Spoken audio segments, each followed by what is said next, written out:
Hi there. Well, I've been getting tons of emails, loads of calls and messages and Skype calls, Viber calls, you name it, about two subjects.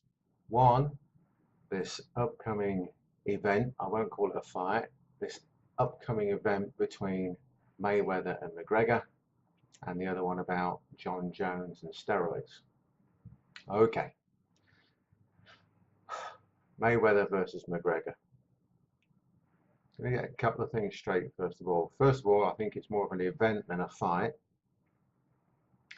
By that I mean Mayweather is, quite simply one of the best boxers that we've seen in the past 20 years, if not the best.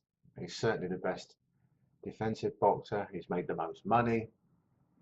He's been hit the least, and he's made world champions look very, very ordinary. He's been able to take a shot.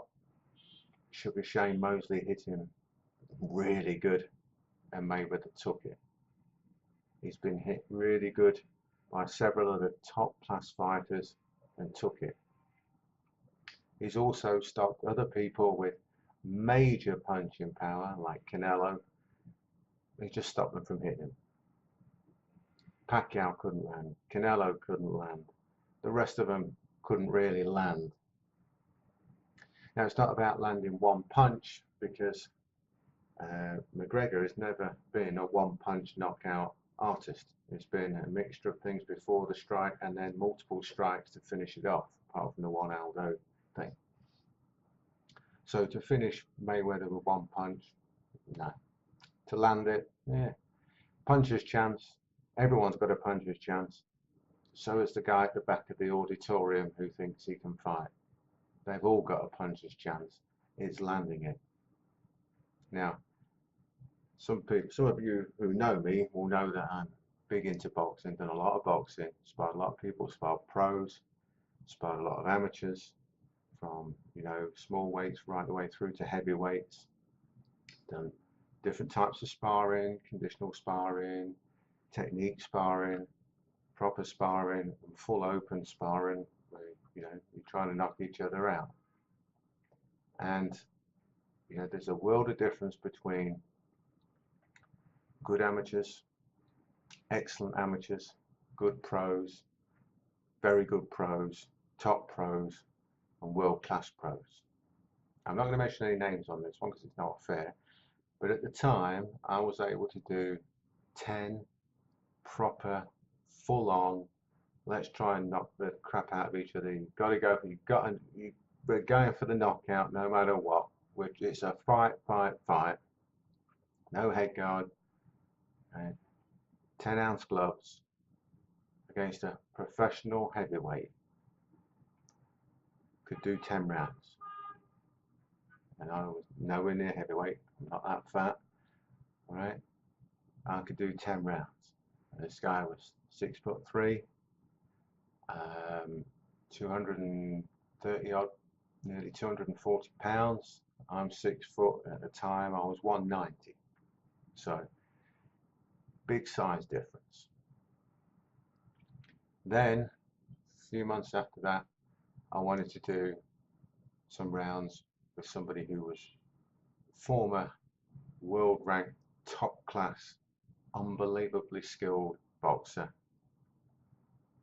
a little bit lighter than me, but I'm talking world class. Years before. I wanted to puke after the first round.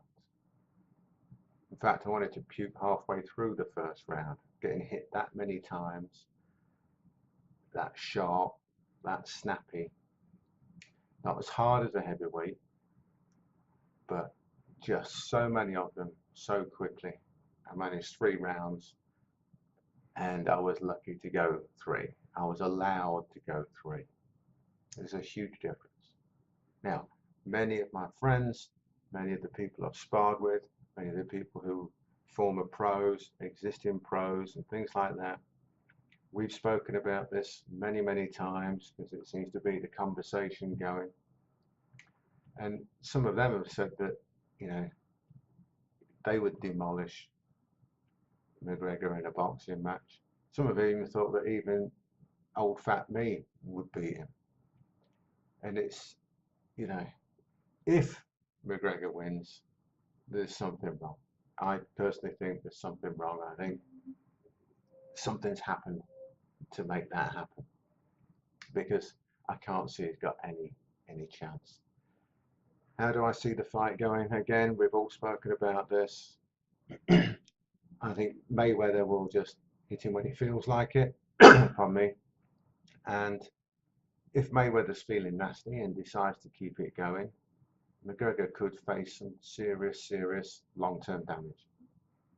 Because if he's got the heart to try and stay in there, and Mayweather's catching him, backing off, going in, catching him again, backing off, catching him again, and punishing the guy, and I mean punishing the guy.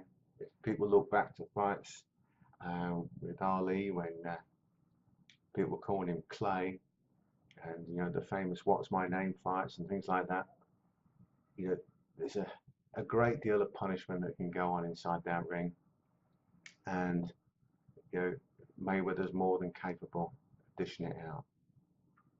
Then people talk about Mayweather not knocking anybody out since '99 or wherever it is.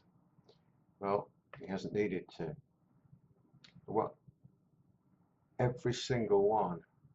You go listen to every single one of Mayweather's opponents. Not one of them will ever say he can't hit. They all say he hits a lot harder than you think. They've all got massive respect for his punching power. And he's not putting it in trying to knock him out, he's putting it in to sting, to hurt. So he's got time, movement, distance, space, all of that sort of stuff. But believe you me, when you start getting peppered with punches, and you start slowing down, and you start getting weaker, you get peppered with more and more and more, and so it goes on. So that's why McGregor could end up with a lot of damage or just quit. So that's what I think will happen. So, you know, there's a huge difference between top level boxing and everything else. Huge difference, and most people don't understand that. I get it with the puncher's chance, I get the thing, and people buy into it, and you let your imagination run riot with it, but I just can't see it happening. Just put my neck out on the line. If it does happen, I'm convinced that there's some kind of skullduggery going on. Now, onto this Jon Jones thing, because he beat DC, my favourite. Yeah, of course, the best MMA fighter ever, but a complete cheat. If it's true what he's done, no time for him, get out of the sport, don't ever come back. My own view on things like that: you get caught, you know the rules, don't break them. You know the law, don't break it. Everybody deserves a second chance. He'd have more than 2 chances. As far as I'm concerned, if he's guilty, finished, done. Personally, what I would do with people who are caught with things like that, if I was a governing body of some description, withhold all purse, wipe them out completely. They're off the roster, they're banned for life, never allowed to compete again. You know what you're doing, it can't be done by accident, and if you're going to cheat, you know, be prepared to face the consequences. It's an old thing that criminals used to say: if you can't do the time, don't do the crime. So you know what's going to happen, and if that's what you're going to do, that's what you're going to get. Anyway, let me know what you think. Speak to you soon.